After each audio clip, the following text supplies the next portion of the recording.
Welcome to Power Up, the podcast that uncovers the unique challenges women leaders face today. Join your hosts, Nat and Kristen, as we dive into the tough topics and provide actionable insights you can apply right now. Don't forget to hit subscribe so you don't miss any episodes.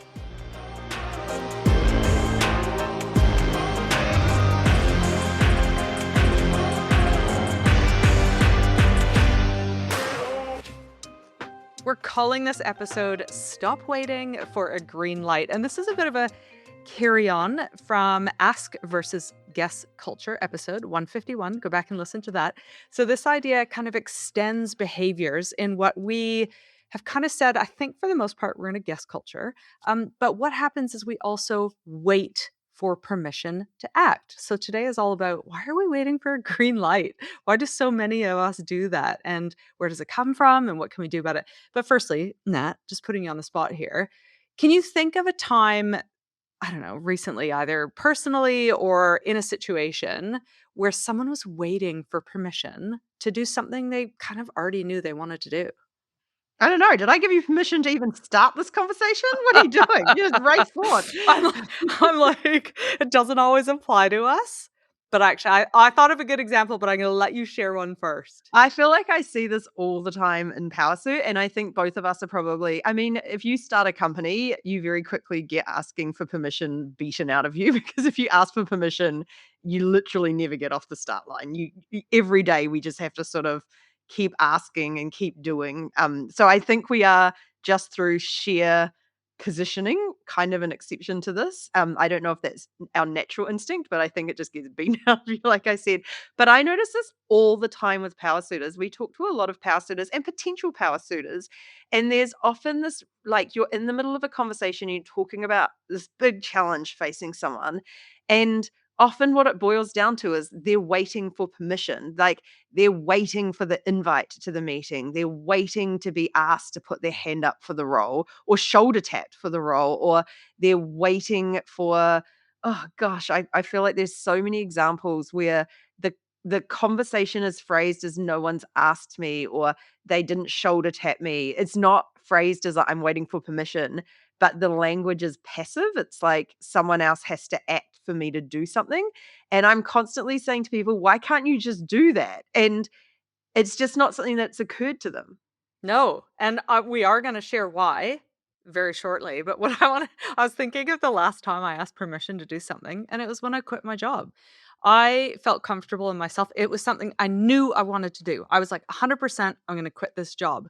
And immediately, there were two people that came to mind, both men that I had to ask permission to quit my job. And what I was doing was I was To be seeking fair, their I would assume one of them might be your husband, and there's a financial implication for him. This is really embarrassing, but it wasn't my husband because he was the one to tell me to quit. It was actually two other men. One was an old boss, who was a mentor, and the other was my dad. And I weirdly needed this permission to quit my job, even though I was going to do it or I wanted to do it, but it was like I needed their validation to do it. I needed them to tell me, here's what you must consider when you do this, and have like that talk, which one I appreciated. The other one, whatever. It was fine. It was fine. And I quit my job. But I was like, that was the last time I basically sought permission to do something. Yeah. No, not the last time. That was a very memorable one where I like needed, yeah, I needed like my dad's like approval. But anyway, I had the opposite, no, not the opposite reaction, the opposite approach to that, because I definitely was worried, um, when I quit my job, that my parents would be not stoked about it. So I just did it and then said did it afterwards. And they were like, great, finally, about time. Get on with it. Okay, well, I want to go right back to primary school. And the University of Maryland found that teachers give boys more instructional time and direct feedback. We know that that goes right through to the workplace about the type of feedback we receive. And girls get praise for compliance, waiting our turn, raising our hand, following the rules, coloring in the lines. So it's no surprise that by the time we're in the workplace, waiting for permission is a learned behavior.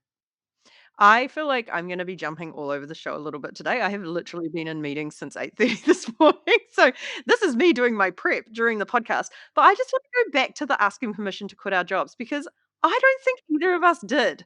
I actually think what we did there is we wanted sounding boards and we wanted people to challenge our thinking before making the decision. But I do think that's quite different from feeling like I think the asking for permission that I've seen is there's no action. There's no like, I'm going to do this. What do you think? It's like a I wouldn't even think I could do this. It's not even on my plate until someone tells me I can. I think it's a gray area is what we've discovered here because when I think about a bouncing what did you call it? A sounding board. Sounding board. When I think of a bouncing board, when I think of a sounding board, I think of my mom or I think of my husband, and they're my I've got my sounding boards, right? Just like I am a sounding board for my daughter or a punching bag, one of the 2. But, But do well, you think though that sounding boards, what you may have been looking for there was the black hat thinking? You specifically went after no, 2 people who may not no. have thought the same thing? Oh, 1, okay. yes, but no, my dad was permission, and it wasn't that I was still gonna go and do it, right? But what I had to do was explain and justify and get his, like, gold star before doing it. I'm not it wouldn't have stopped me from doing it, but it was a weird learned behavior of, like, a big life shift and getting a dad to say, "Okay," and then having him in his head go, "I bought in." Like, it was stakeholder management, Nat. I'm gonna put a question mark over your example because I definitely feel like the permission culture that I've seen is more we've had this, and often it's men who come to us saying, "We advertise this job, and in my team is the perfect person for that job, but she didn't even apply." And then they've gone and talked to the woman, and she goes, "Oh, I thought you'd shoulder tap me." And she was experiencing that as because I didn't get a shoulder tap, that meant I wasn't the right person for the job, so I didn't put my name forward.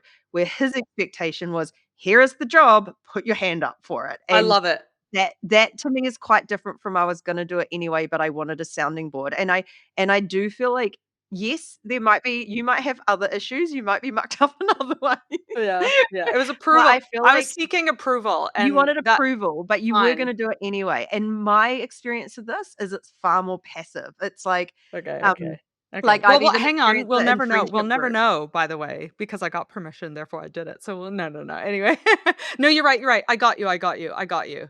Yeah, I've experienced it in friendship groups where someone will say, "Oh, I didn't get invited," and I'm like to, like, a dinner where you saw everyone else inviting themselves, like, it's such a like, the need for explicit permission, otherwise there's no action that I find really, like, that's the crippling part of this. This is the part that means the world moves forward and you're sitting there waiting for someone to give you permission to join in.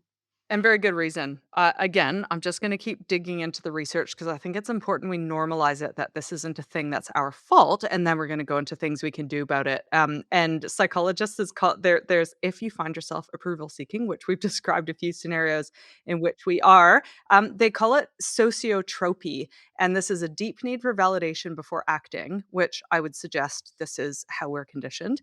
And it talks about high investment. This is where you are making high investment in interpersonal relationships. You have strong desire for social acceptance and a tendency to be a people pleaser. So there is they call this like act of this need for validation and permission before acting, very specifically before acting, is that we tend to be people pleasers. And it shows up again, not because we were born this way, but because I was thinking about all the ways that our worth has been tied to our choices. And so our choices are constantly either being questioned or undermined. Therefore, we have this innate learned behavior to go, I can't make a choice and take action. I need kind of approval to do it. And I'll just hear me out here. Like just little things like we tie our worth to choices we make about being a stay-at-home mom versus being a working mom. There's always this justification. Oh, I'm so fortunate my husband works, and so therefore, or like, oh, I just, Kristen Stevie, never tell Kristen you're so fortunate that your husband has a job. and then it's like, oh, I had to use my brain. Like, there's this justification for being a working mom, and there's like our choices for having, um, you know, what is it? Beauty treatments on our faces and choices for not having, like, it's like we always constantly are justifying the choices for our about our bodies and about our life and career decisions because of the social conditioning. Is that I we're have 2 things questioned. to say on that. You're the savant for our podcast, so I can't remember the last time we spoke about this, but I think that boiled down to when you really think about it, it's because up until very recently, we haven't had financial independence. We actually haven't had control over our own lives. We've had to be very tied to other people. 2 TV shows that show this, and that means you need permission. You literally needed permission to do anything. First one I'm watching with Kyla at the moment, The House of Guinness on Netflix. I highly recommend. But watching the I'm not gonna hashtag spoiler alert, but watching the way a will is divided and the assumptions baked into where the woman sat and what they did or didn't get, and you just look, and there was a quote from one person on that show that she's like, "My entire life is now tied me into staying married to someone, otherwise I'm destitute," effectively, and just like that, I feel like when you think about our entire history has been developing an incredible set of skills that allows us to get the things we want through things like asking for permission when we literally did not have the power or authority over our own lives. So I think it's an incredibly powerful tool we've developed. It is just one that no longer serves us. Now we do often have financial independence and autonomy over our own lives. The second TV Hang show, on, hang on, episode 74 and, episode 74, and that's not because I remembered it, it's because I quickly looked it up, and there's surprising facts about women and money, episode 74. Okay, carry on. fabulous. The second TV show that I am watching because I loved it the first time, and I find this so interesting to rewatch TV shows that do not stand the test of time. Also, you're welcome, podcast listeners, that I've moved off Instagram and into TV shows to give you my carefully thought out research from. I am rewatching. Have you ever watched the TV show Nashville? Hang on, yes, it has the actress that in the end was in The White Lotus, so yes, I do remember this, yes. The Ah, mum. Yeah, ooh. the mum in Nashville Oh, was Connie Britton or the whatever her one with the name is. I beautiful can't wavy oh my locks. gosh, they're She all was the gorgeous first I wavy think she locks. was the first mum in The White Lotus. Anyway, I digress. She's cool. So, this show came out I don't know when it came out, but it's set in, like, 2015. And I am, like, on my couch, like, with my blood boiling through most of it. Like, there's some good music. Well, average music. No, it's fine. It's fine. But watching and I was talking to Kyla about it, that I was like, "This is not a TV show that was designed to show us how toxic these relationships were. It's just in 2015, that was an accepted relationship dynamic." And it's like things like some dude has had a baby with someone else and his new girlfriend is running around cooking all the meals and doing all the washing and but more particularly is the emotional permission that all the women in the show, the men are throwing their toys, they're refusing to talk, they are demanding what they need, and all the women are running around trying to smooth the edges, and they're effectively having to ask permission to stay out of danger effectively with these men who are just completely emotionally volatile, if not physically volatile, and whose emotions they need to manage to get anything done in life or to even have autonomy over their lives and they're in a relationship with a man. And I just think if you're interested, just watch a show like that and just see like this is 10 years ago that I would have watched this and not even clocked how terrible those dynamics were. I think that's so interesting because even if people don't relate exactly, because that's like really intense and some will relate, but I think that also shows through in the workplace, like the fact that we are often tasked with being the peacemakers. And it's when I think about silos and I think about the corporates I've been in, it's been men that have been like kings of their own silos. And it's been the women that have been running in between the silos and trying to smooth stuff through. But what it can look like in addition to kind of being needing to be the peacemaker and the diplomat is stopping yourself, like questioning how you appear in their eyes and if I side with this person or not with this person, or yeah, not putting your hand up for XYZ. Yeah, promotions, Well, projects I mean, to yeah. some of these examples were bad, but I always find the more mundane ones the serious ones because it's things like these examples being these women won't say yes to job opportunities without their partner's permission whereas the men will just go and do it. Whereas the women have to make sure it works around their partner's schedule, and otherwise the man will just blow up and, like, not speak to them. And you're like, I mean, it's dramatic, but it's like a very clearly it was such a normalized concept that I didn't even notice it when I first watched But this. we do I mean, it is, still very real, even if it's not real in our lives, because we run the How to Say No workshop as an example. It's also a mini masterclass in power suit, and, quite often the barrier at the end for women is that, well, my husband's just not gonna do it, or he's not gonna, put up with my boundary. It's like, oh god. Where So, you end up quite having to often ask.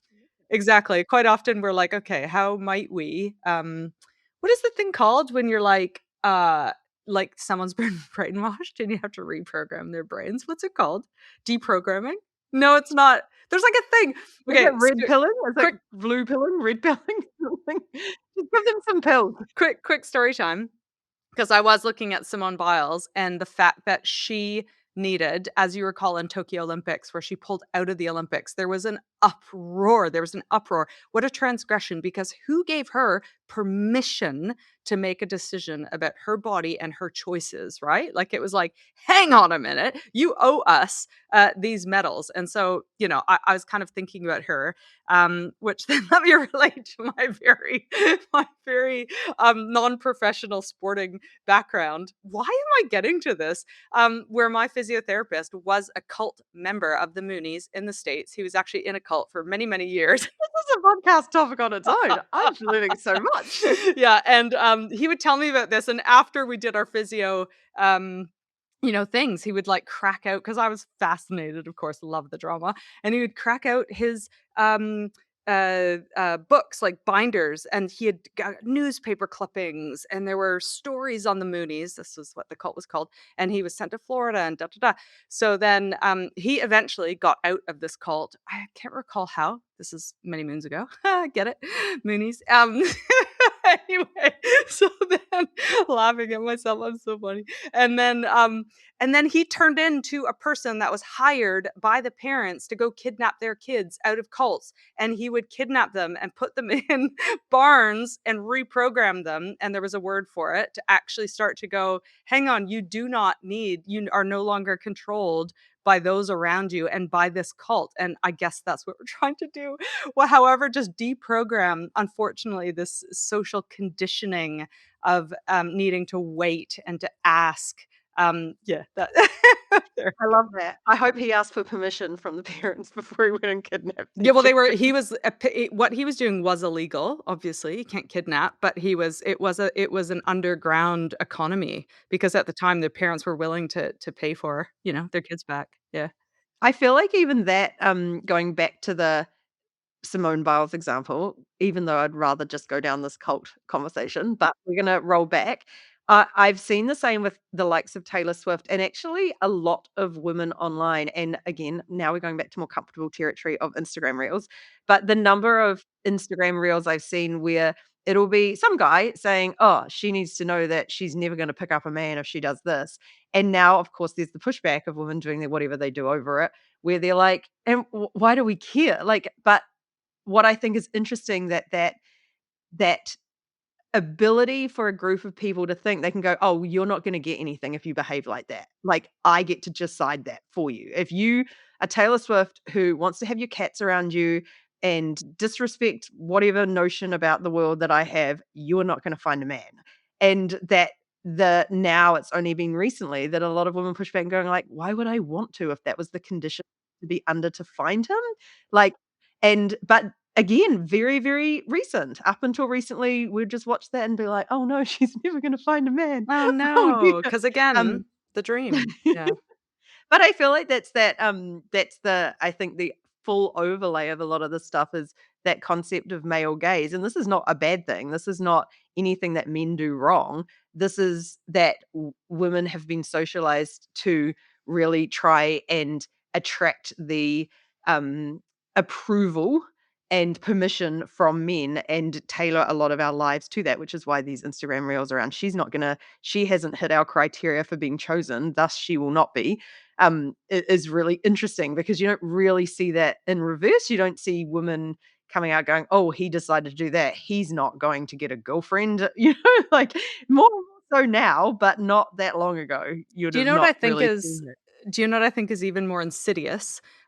Is this language, and I think I've described it above, that we've learned that our behavior maybe hasn't led to anything, therefore we've stopped behaving.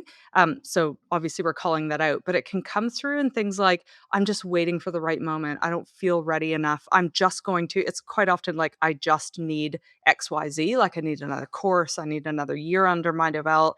I need another whatever. And we know, I think 98% of people, leaders who've stepped, or successful people, when you chat with them, and I mean that in terms of like hierarchy and roles and whatever, have never felt ready for the big step ever. Like not once are they like, oh yeah, I kind of did XYZ and then I took the thing.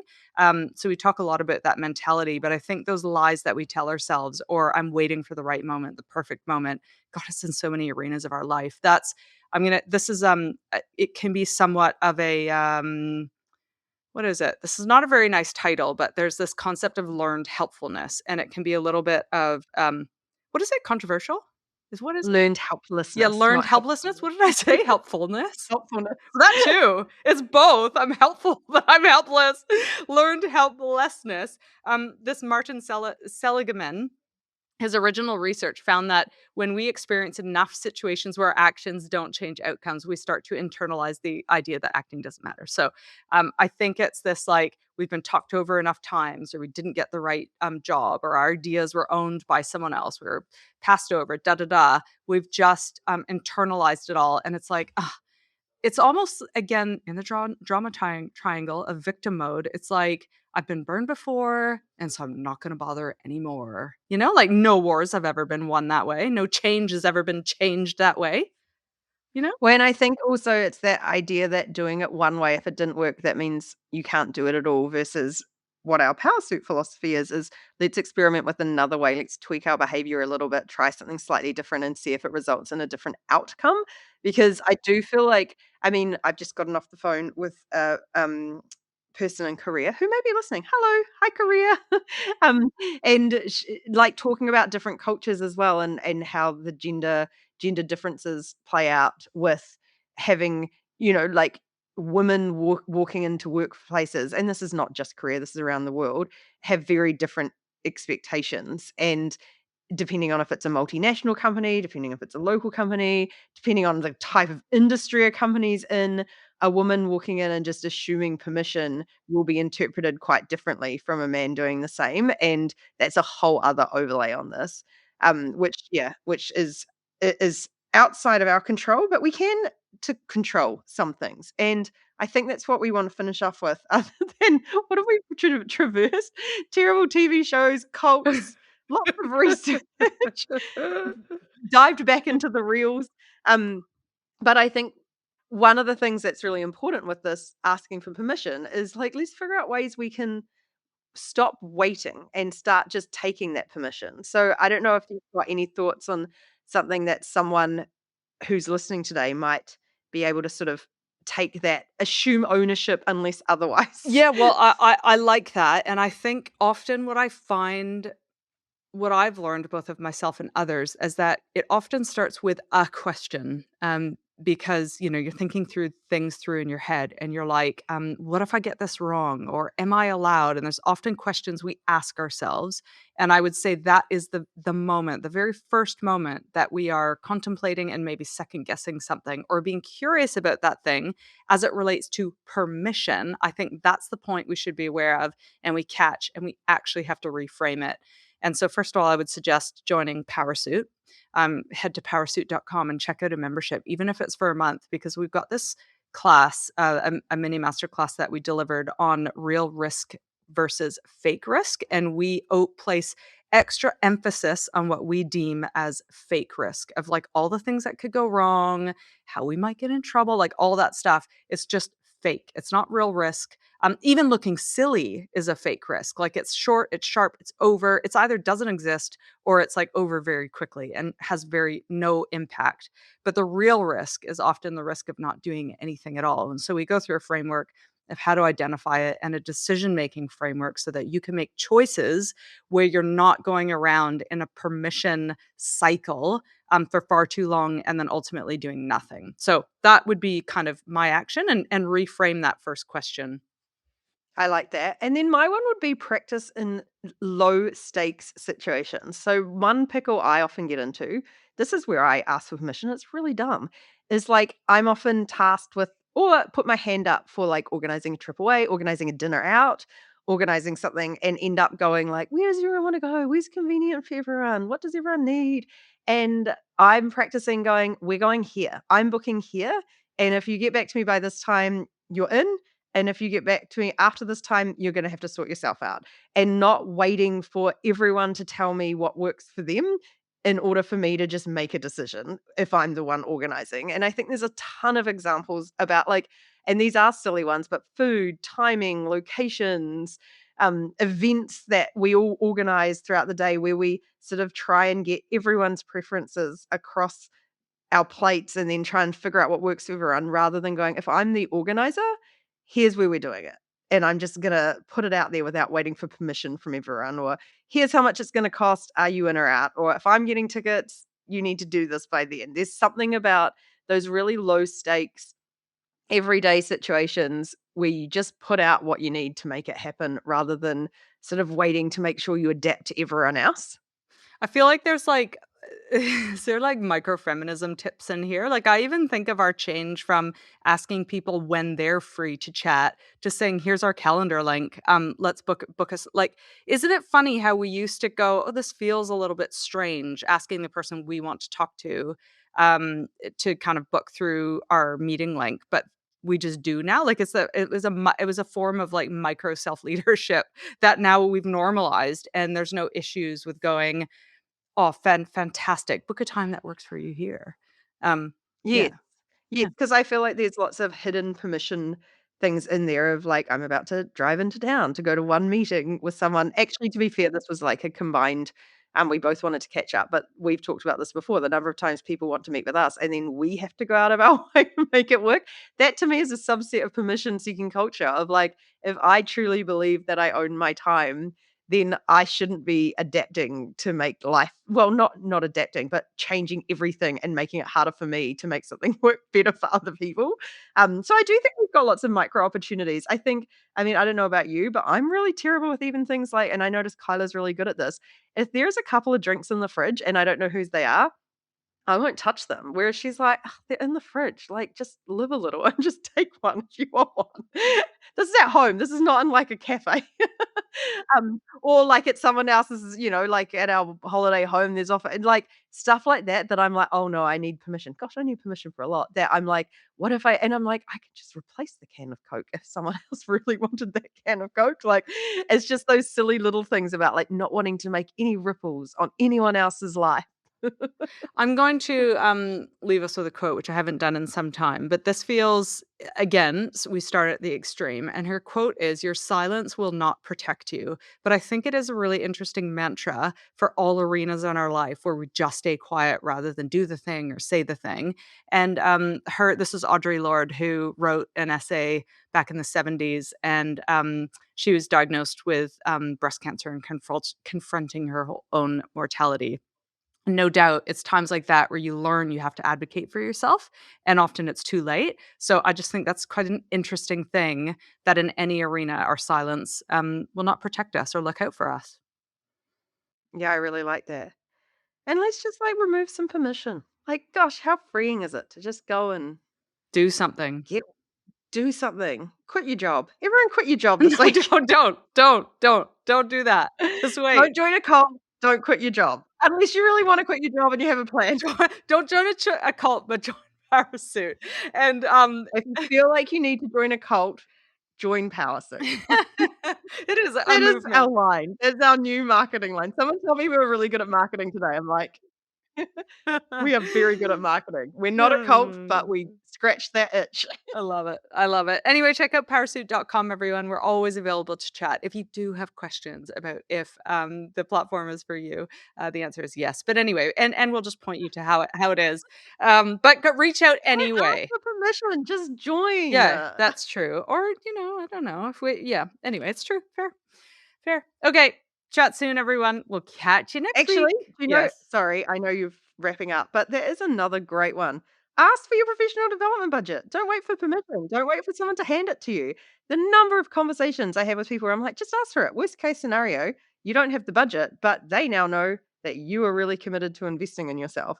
That is a great example of not waiting for permission that, gosh, I wish more people, not just for PowerSuit, but like those money pots are just sitting there going to the same 10% of people every year while we sit back waiting for permission for our slice of the pie. Love it. Thank you for that. Okay. Okay. All right. You're welcome, Kristen. You're welcome. Thank you. All right, everyone. We'll catch you next time. Bye.